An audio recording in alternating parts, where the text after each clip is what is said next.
một người không làm được việc đâu. Cho chúng tôi là phải người làm việc giỏi thì mới làm được. Tôi nhìn cái mặt thế này tôi không dám nhận làm việc đâu. Chào anh nhé. Anh bác sĩ Bảo à? Ra đây hỏi xem là còn nhận người làm không? Nếu nhận thì cho nhận hộ cái cậu này vào làm. Tôi thấy cái cậu này ấy, không làm được việc đâu. Ông này nhận ra mà anh có thật đấy.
đấy. Cái việc cả ngày mà ô cái công trình nó nhận mình. Kể ra mấy công trình ở trong này nó to chứ. Xin nó không nhận. Khỏe này cơ mà. Nó không nhận à, thế nào rồi. Thật.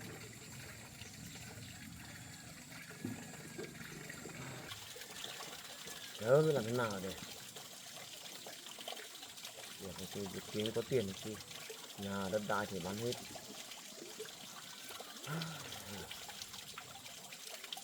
Hôm bữa bảo thằng bác sĩ bảo kia xin được cho mình biết nó xin được chưa không biết. Chắc tí phải đi vào nhà của thằng bác sĩ bảo rồi chết nó được. Chắc nó xin được cho mình đấy.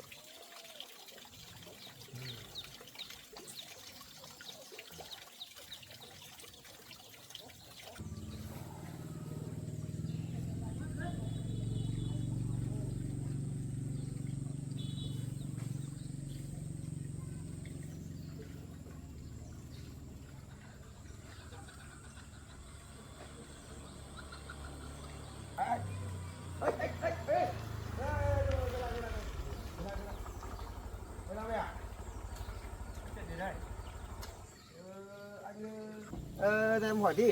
Có việc gì? Anh xin được việc cho em chưa? Việc thì cậu có tự đi tìm chỗ nào đấy xin việc làm chứ sao lại bảo tôi đi xin việc? Em đi tìm cả người này có ai nhận đâu. Em đi cả người này có xin có ai nhận đâu. Đi mói cả chân cái khu làng xóm này rồi. Em bữa em nhờ anh kia anh xin được cho em chưa? Việc thì tôi chưa được đi hỏi đâu. Hôm nay đang bận. Cậu tự đi mà hỏi ấy, thiếu gì chỗ làm nhỉ? Em hỏi hết rồi, cái này em hỏi hết rồi, công trình em hỏi hết rồi, có ai nhận đâu. Những cái nhà dân nhỏ nhỏ người ta xây nhà này đi phụ hồ. Em hỏi hết rồi, cả ngày em lên đi hỏi có ai nhận đâu. Thế mấy người là hỏi mấy người đâu đây. Sao họ không nhận? Chả ai biết nữa. Đi hỏi mấy chỗ rồi, chục chỗ rồi có ai nhận đâu. Anh không giúp em đi, hỏi em đi xin đi. Cái anh đi xin khéo người ta cho em đi xin em chịu rồi, khu này em xin hết rồi. Sao mà cậu đi xin việc khó đấy nhỉ? Em biết đâu đấy, thì em như thế rồi em đi xe người ta bảo là sợ mấy đứa lại sợ em trộm đồ trộm thích người ta đi bán người ta không nhận không dám nhận được sao. Em cũng chịu rồi, xin thì phải chục nơi rồi có ai nhận đâu. Người ở đây sao họ kỳ thị nhau thế nhỉ? Em biết rồi. Đấy, công trình đường bê tông bên kia câu hỏi chưa? Hỏi rồi. Bên kia cơ mà. Bên kia chưa em chưa hỏi đâu. Em đi hỏi nhiều số quá rồi bảo công trình kia nó có nhận không biết nhưng cũng chẳng hỏi đâu. Anh đi hỏi cho em đi. Anh đi hỏi nó dễ hơn. Để tôi nghĩ xem nào.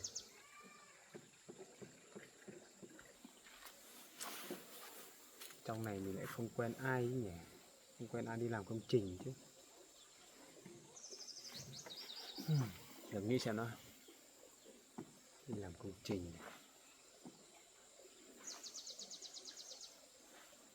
À, nhớ ra rồi. Có một cái công trình đường bê tông ở khu bên kia. Đấy. Nếu mà cậu chưa hỏi thì tôi đưa cậu đi ra kia xem. Bởi vì là chỗ đấy là tôi có quen một người. Thế anh quen à? Ra xem hỏi xem họ có nhận không. Thế tốt là thế, để em cho anh đi hỏi xem nó bên đấy có nhận không. Bây giờ cậu ngồi đây. Sao tôi Một đi làm quá. giúp cậu rồi đấy. Em đang tính bảo đi, này đang tính bảo là ngồi mãi chán nó định đi vào nhà anh ấy. Hỏi Vào đấy làm gì? Hỏi anh xem xin được việc chị chưa? Tôi thấy cậu có việc làm, sợ cậu này làm phiền nhà tôi giúp cậu đấy, giúp một lần này đấy. Thì nói làm gì phiền đâu. Tôi đi hỏi nhá, nếu mà họ không nhận thì thôi tôi cũng chịu thôi. Nhá. Chị hỏi xem nó người ta không nhận thì em đi hỏi người khác rồi. Tìm việc thì phải tự đi tìm chứ.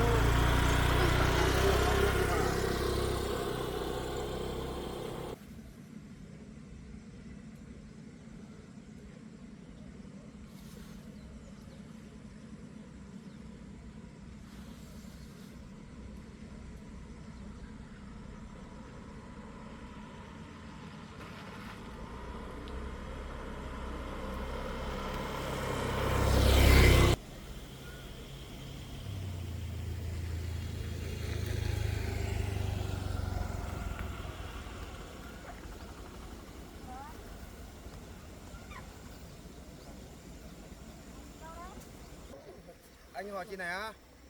Thằng em hỏi rồi. Thằng em hỏi chị có nhận đâu. Mà tôi thấy chú này làm việc sợ không làm được việc ấy, tôi không dám nhận đâu. Tôi người ta khỏe mạnh như thế này bà sợ không làm được việc. Bà này cũng hay Là thật thế đấy. này chị ạ. Thanh niên này thì em cũng quen biết. Hiện tại là đang không có việc làm đi. Thì bảo đi xin việc ở đâu họ cũng không nhận. Đấy, tôi thấy chú Mà này kiểu thanh gì niên này ấy. là đã về đây xin việc chỗ chị cả. Tháng này hôm trước về xin rồi nhưng mà tôi thấy không ổn mới đâu.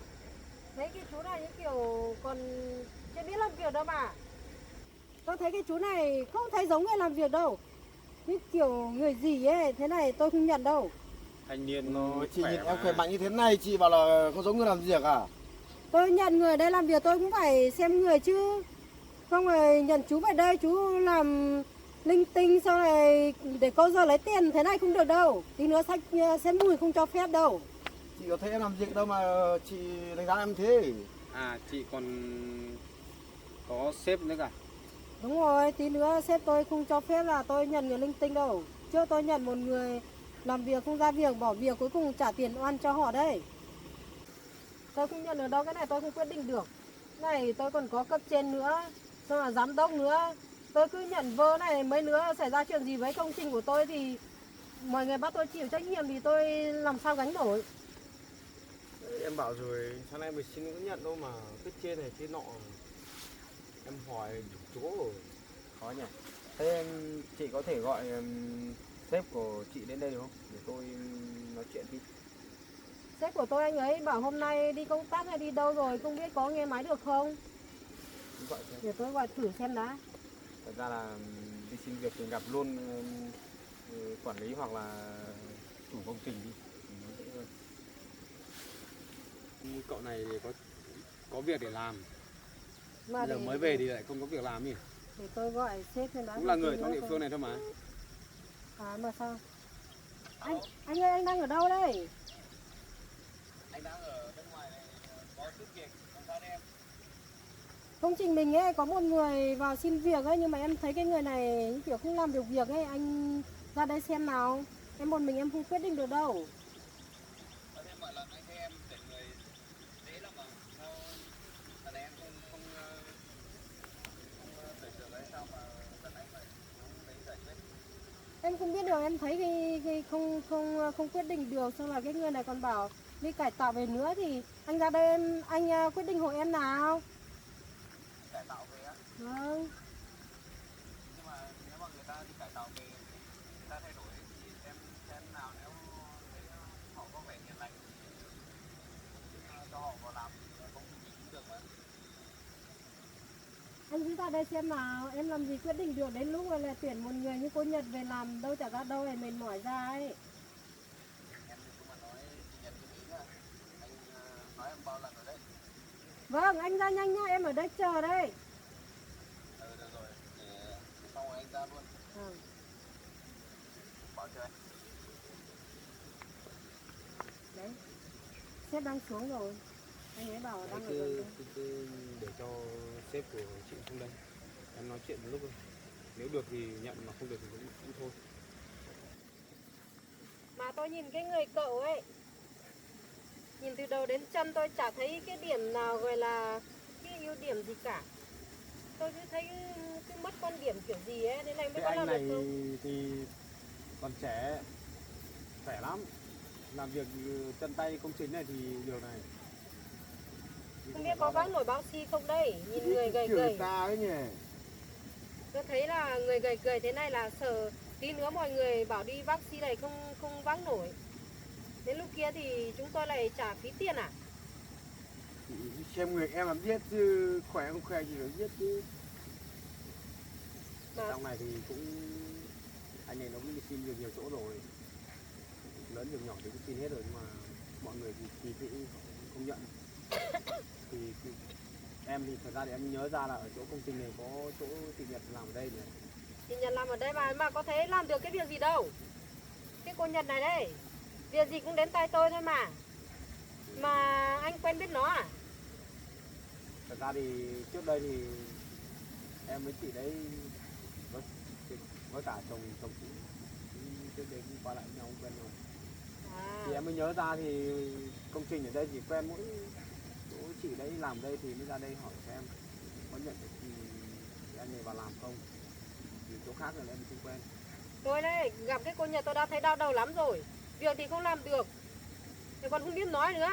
Có những cái việc toàn tôi giải quyết thay thôi.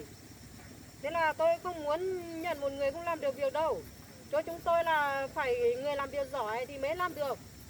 Chứ làm việc không ra gì thì tôi cũng không dám nhận đâu. Mà không biết sao cái cô Nhật này ấy, là sếp tôi tuyển thôi. Anh ấy bảo kỹ tính lắm đấy, nhưng mà lại tuyển được một người như thế này. Thì cứ cho cái anh này làm thử vài hôm thử việc em, được thì chị nhận. Cái này phải Cái này phải chờ sếp tôi đến đã tôi mới dám quyết định được. Không tí nữa làm 1-2 ngày sau này bỏ việc, trốn việc, đến lúc kia lại về đòi lương hẳn 1 tháng thì ai trả tiền cho. Thì chờ sếp của chị em nói chuyện. Mà anh quen cái cô Nhật đấy từ lúc nào đấy? Đâu, cái này lâu rồi mà, quen Ơ. lâu rồi, từ trước không biết là chị có nghe cái chuyện gia đình của chị Nhật hay không? Tôi cũng nghe phong phanh qua một tí, nhưng mà nghe nói bảo cái cô Nhật này ấy, hám tiền lắm.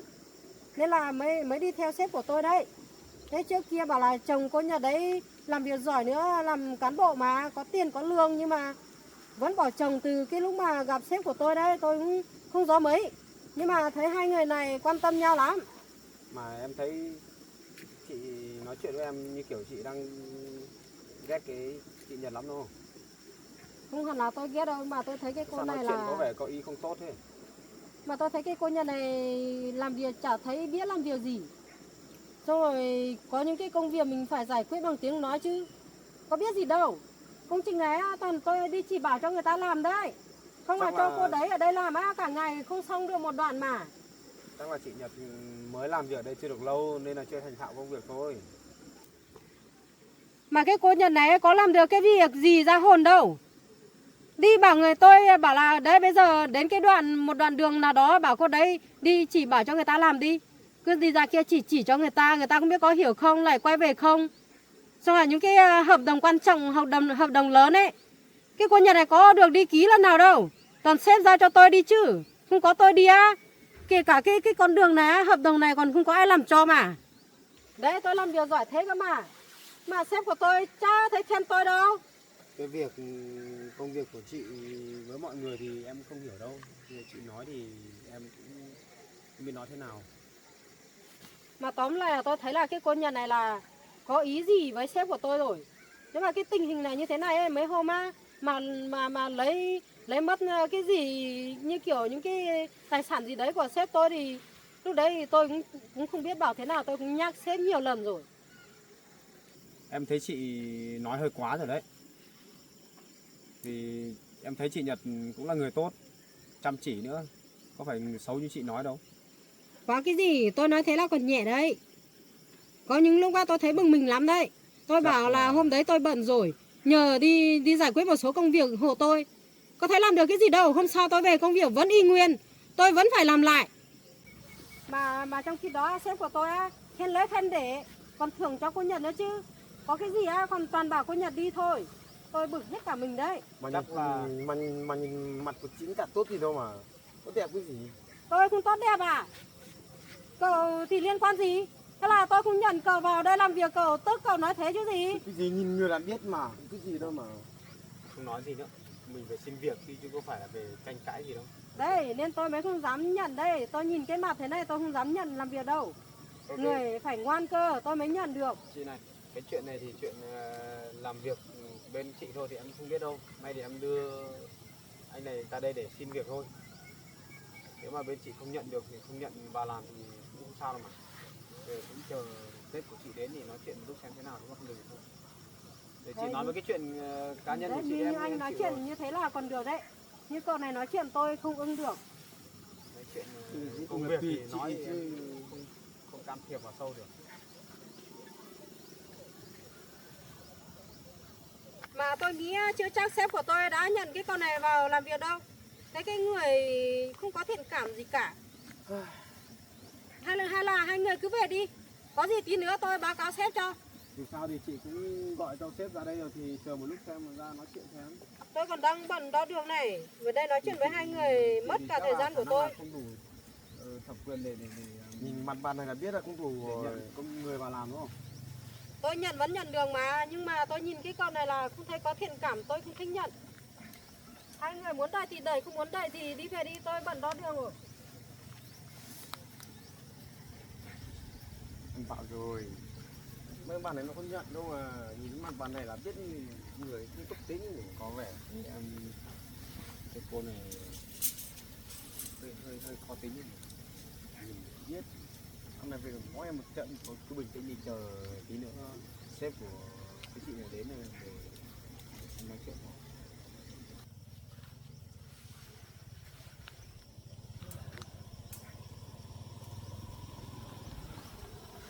Anh đến rồi à? Anh ngồi anh xem là cái người này như nào đi. Đây anh này à? Nhé. Chào anh nhé. Anh bác sĩ Bảo à? Anh nhé. Thôi nhỉ. Ô anh quen Thế, quen biết anh này à? Anh với anh Bảo này quen nhau mà. Thế là công trình này là em làm à? Dạ vâng. Công trình này là của em anh ạ. Thế thì tốt quá rồi. Nhưng mà em thấy cô Vân này bảo là có người muốn xin việc vào đây. Đây, là ai cậu này đây. À. đây Là anh này à anh? Ở đây em xin tới xin việc. Cái này anh này là người nhà của anh à? Không phải người nhà đâu. Gọi là quen biết thôi.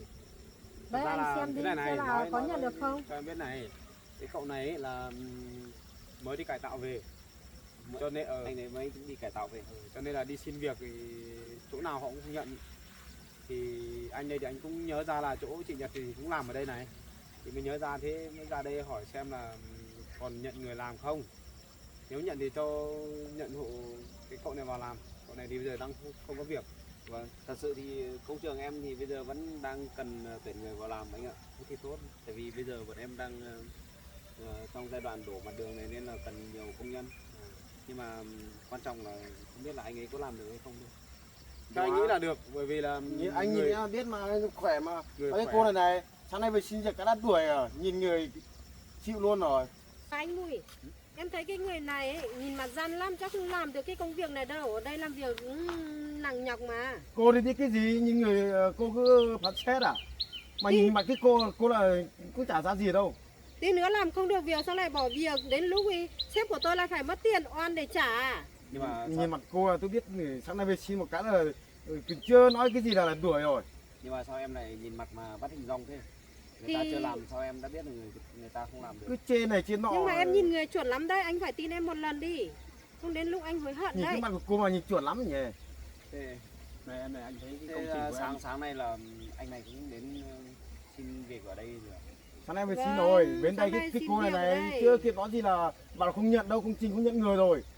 Đã đuổi đi rồi. Công trình mình bây giờ vẫn đang tuyển người vào mà sao em lại bảo là không nhận người?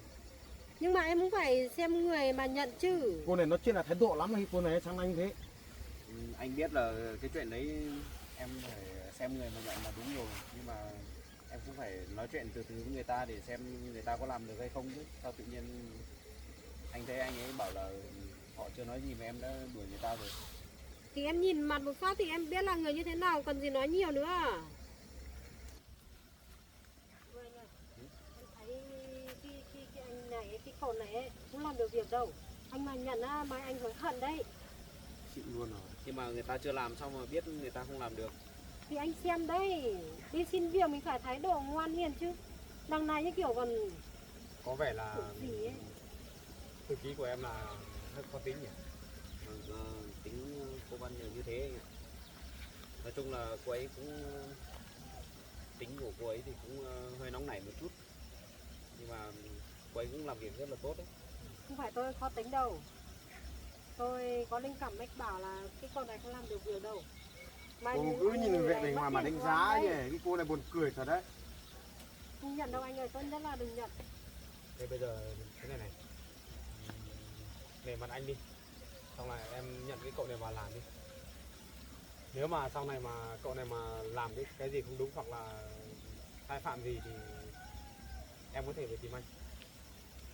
Anh ạ, thật ra thì bây giờ chỗ công trường của em ấy, thì vẫn đang cần người để làm, nhưng mà em cũng đang suy nghĩ là không biết là có nên nhận anh này không.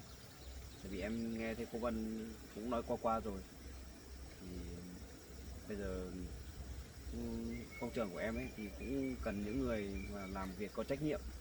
Bây giờ nếu mà tuyển phải một người mà làm việc không có trách nhiệm vào thì cũng sẽ là gánh nặng cho tất cả mọi người còn lại đấy. Em cẩn thận thế là cũng đúng thôi, nhưng mà nể tình chỗ anh em mình biết nhau đi, ông là cố gắng là thu xếp em cho cậu này vào làm, cứ cho làm một thời gian đi, nếu mà không được thì có thể là đuổi việc được mà. Vâng. Bởi vì là thật ra là anh muốn giúp cái cậu này để có việc làm. Trước đây là cũng có nhiều chuyện này cũng dây dưa đến anh ấy, thì bây giờ nếu mà cậu này không có việc làm thì sợ là mấy nữa lại đi phá phách rồi là chơi bời thì lại hỏng hết người. Anh muốn giúp để cái cậu này làm, có việc làm, xong là không ấy nữa, không chơi bời nữa, muốn giúp như thế. Thế thì em xem được thì ấy đi. Vâng. Nếu mà thật sự thì anh Bảo đã nói như thế thì em sẽ nhận anh này vào làm. Nhưng mà anh ơi, anh cho em hỏi là bây giờ nếu mà em nhận anh vào làm thì anh có xác định là anh làm được công việc ở công trường của bọn em không? Công việc ở công trường này thì rất là nặng nhọc. Anh tính xem là liệu có làm được không? Nếu mà làm được thì em có thể em sẽ nhận anh. Có chứ, em làm được mà, công việc gì em chả làm được. Nói chung là công việc nặng em cũng làm được, chả cưới việc gì đâu. Thôi rồi, đi đi. Sao? Nhưng mà Anh thấy người này không đáng tin đâu. nhưng mà ở đây có anh Bảo ở đây, anh Bảo nói giúp như thế thì chắc là anh sẽ nhận anh ấy vào làm từ một thời gian xem thế nào. Em cứ ký hợp đồng thử việc 1 tháng với anh này xem là anh ấy có làm được không. Nếu mà không làm được thì đến lúc đấy mình tính sau. Anh sao lại nhận cái người này vào làm thế? Thế là anh vì cái cậu này quen với cô Nhật à? Cái anh Bảo này đấy. Em không được nói thế đâu nhá. Em đừng mà nói lung tung, làm gì có chuyện đấy. Bây giờ anh với anh Bảo là chỗ quen biết với nhau. Anh Bảo có đến nhờ anh một chút như thế thì anh giúp anh ấy thì có làm sao đâu. Mà anh Bảo này còn bảo là cái cậu kia không phải người nhà nữa. Thì làm sao mà hiểu được cái tính cách của cậu kia? Nhưng mà anh ấy cũng là người quen của anh Bảo mà. Thì mình nhận anh ấy vào làm thử việc 1 tháng xem như thế nào. Nếu mà không được thì đến lúc đấy mình cho nghỉ sau cũng được mà. Em không biết đâu đây. Anh nhận thì đến lúc có chuyện gì á, anh tự chịu đấy nha. Em bảo chị này, bây giờ nhá, nếu mà chỗ em này mà nhận cậu này vào làm ấy thì là em cam kết em sẽ đứng ra chịu trách nhiệm luôn. Nếu mà trong thời gian mà cậu này ở đây làm việc mà có làm một cái vấn đề gì đấy ảnh hưởng đến công việc công trình của mình thì em sẽ là người chịu trách nhiệm cho, không sợ đâu. Đấy. Nếu mà có anh ký cam kết thì tôi còn tạm chấp nhận được. Có phải lo nhỉ? Chứ đằng này cứ nói một đằng là một nẻo thế này tôi không dám nhận đâu. Công trình có cái công việc gì đâu mà bê xi vác cát có cái gì đâu mà phải sợ thế. Không cần phải cam kết gì đâu. Chỗ em đây với chỗ sếp của chị này là có quen biết nhau rồi, cho nên là không phải lo vấn đề đấy. Nghĩa là quen biết nhưng mà công trình của chúng tôi cũng có nhiều vật liệu, cũng có nhiều cái để mất chứ. Cái cậu này còn bảo đi cải tạo về nữa thì có đảm bảo để cho những cái việc đấy tốt đẹp được không hay là như thế nào? Cậu cứ đánh giá nhỉ? Hay thật. Cải sự tạo thì, hay không thì nó cũng Anh thấy Có là nhiều lắm mà. anh này cũng có vẻ là khỏe mạnh, nhanh nhẹn. Đúng rồi, anh nghĩ chắc là phù hợp với công việc ở công trường mình đấy. Tất cả là có anh Bảo đây cam kết cho như thế thì anh cũng rất là tin tưởng anh Bảo. xem xét xem thế nào thì được thì em nhận đi và làm đi. Nên là thôi bây giờ anh quyết định là anh sẽ nhận anh này vào làm ở công trường mình. Em cứ làm theo lời của anh đi. Cứ phải như ông chủ ấy em nói thì cô ký là hợp phải đồng chịu của rồi. thử việc với anh này đi. Nhưng mà anh ơi, Dạ. anh tên gì vậy? Em tên Ti. Tìm bao nhiêu tuổi rồi? Em năm nay 30 rồi. 30 tuổi. Sức khỏe tốt chứ? Em ui rồi anh nhìn em mà biết, trước em vào trong trại nói chung là làm cái loại nghề lò này em cũng làm qua hết rồi. Nói chung là em làm đủ thể loại rồi. Thế trước kia là anh cũng từng làm công trường rồi. Vâng, chứ em cũng làm rồi. Nhưng mà ở đây thì nói chung là làm ở ngoài trời nên là nắng nôi các thứ vất vả đấy. Nói chung là chứ em cái tàu nói chung là phơi nắng phơi mưa, nói chung em nằm nói chung là nhiều lắm, còn không được nghỉ cơ. Là theo anh nghĩ là cậu này nó khỏe, làm phù hợp với cái công việc này đấy, tốt đấy. Em cũng nghĩ là riêng về phần sức khỏe và ấy thì anh ấy làm được, nhưng mà quan trọng là Cái đức tính ấy anh. tinh thần tự giác làm việc nữa. Thì Là anh cái cứ yên đức tâm tính anh như ạ, thế nào cái phải đấy đâu. anh phải lo đâu. Cái này với lại thư ký của em này cũng ký tính này, cho quản lý luôn cậu này cũng được. Nếu mà Thôi không tôi tin đau tưởng đầu ấy. lắm, tôi không thích nhận ca này đâu. Em thấy cái người này ấy khó quản lý lắm. Bây giờ ở công trình này thì nếu mà em quản lý có vấn đề gì em cứ báo cáo cho anh sẽ giải quyết cho. Không em không nhận đâu, anh cho cô Nhật nhận đi. Cho cô Nhật quản lý cái người này đi. Nhưng mà bây giờ công việc của chị Nhật thì khác so với em, làm sao mà chị Nhật quản lý anh này được. Bây giờ anh chỉ có giao cho em thôi mà anh đã bảo rồi, nếu mà có vấn đề gì thì em cứ báo cáo lại cho anh sẽ xử lý cho, em sợ gì nhỉ? Bây giờ chị cứ nhận cậu này vào làm đi, có vấn đề gì em đã nói rồi, em sẽ chịu trách nhiệm mà. Đúng rồi. Bây giờ sếp của chị thì cũng nhận cậu này vào làm rồi. Đấy, cô này cũng khó tính vừa vừa thôi. Có cả Cô anh, làm công trình phải dễ tính thì anh em nó làm gì nó mới sơ chảy được chứ, cô cứ khó tính cái này cũng mà. đúng rồi. Có ở đây có cả cái Chưa anh bảo bảo đã thấy cái lời cam tôi kết rồi. như thế thì em cứ yên tâm mà làm đi. Em thấy còn chưa vào đây làm việc đã thấy cái lời em rồi. Thế là em liệu có quản lý được không? Hay là cậu này quản lý em? Quan trọng là lúc đầu hai người gặp nhau như thế nào, lúc anh ấy đến xin việc em nói chuyện với anh ấy như nào thì anh ấy mới Thái độ. thay đổi như thế. Chưa hỏi gì bảo là đây công trình tôi đây không nhận người đâu, nhìn cái cậu không biết không làm được đi về đi. Cái gì mà- Tôi nghĩ là cậu không làm được đâu đấy. Cậu đi bê hộ tôi cái thanh củi kia xem nào. Chứ có bê nổi không? Tưởng cái gì nhận cứ nhận đi thôi. Loại người thái độ này chắc làm ở đây Thôi, anh làm gì với cô anh cứ- chắc anh chả cứ bình tĩnh đã. chả làm được việc đâu. Cậu tim này, các bạn này, mình phải xin việc. Nếu mà bên em này nó đã nhận mình vào làm ấy thì ví dụ họ muốn mình làm cái gì thì mình cứ làm thôi. Ví dụ như là muốn thử một tí công việc hay là thử tí sức khỏe mình thì mình Thích cứ thử thì thể hiện ra mai thế mà nào. làm thì nhìn khác biết, thử cái giờ Thôi, này đi cái xin gì. việc là đừng coi thế. Đúng rồi đấy, anh bảo nói Cô đúng rồi này đấy. cũng Bây khó giờ tính mà quá. thư ký của em này mà muốn cho em thử một tí xem là sức khỏe thế nào thì em cứ đi bê cái thanh củi kìa. Anh Cho người ta biết là mình khỏe. Thế là cậu không bên nổi nên là cậu mới lý Trường do. bọn em thì nói chung là mọi người làm việc rất là văn minh lịch sự, nên là anh vào đây làm anh cũng phải có cái thái độ tinh thần trách nhiệm cao một chút, đừng là có Bên kia có khúc củi to kìa, ra kia bên đừng thử có xem lúc nào sao nóng cô- tính rồi nói chuyện Tí để xem. thô lỗ với mọi người là không ai thích đâu. Em thì tôi lỗ đâu, chẳng qua nhìn mặt cô này cũng thích cái thôi. Là hai người bây giờ cứ dần dần làm việc với nhau một thời gian là biết tính nhau là sẽ hòa hợp với nhau thôi mà. Em cũng mong là như vậy đấy.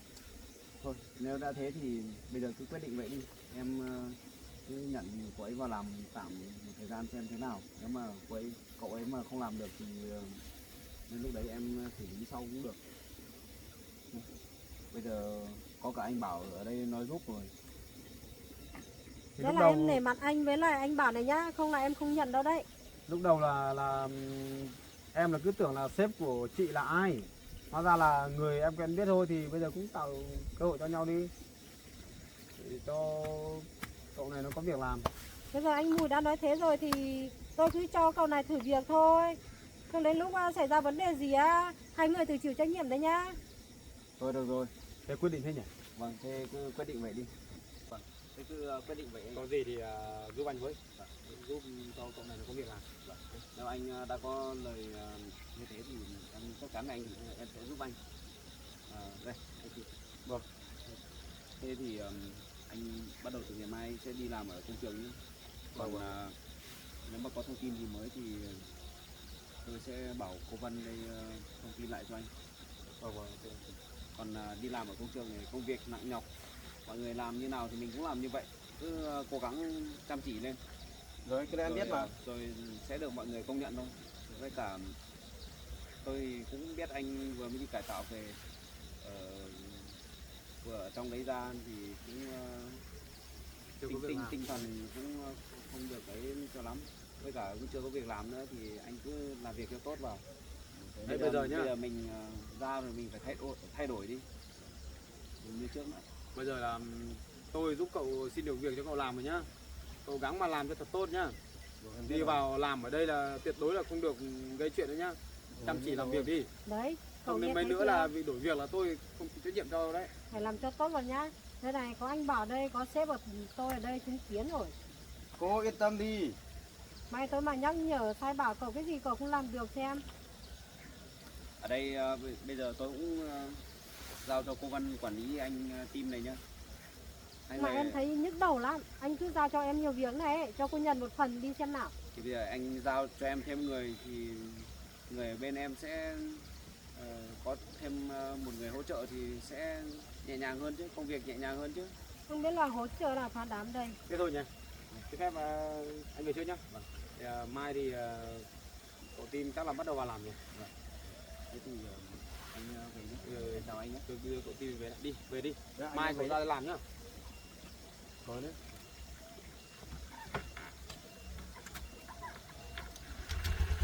Anh về nhá.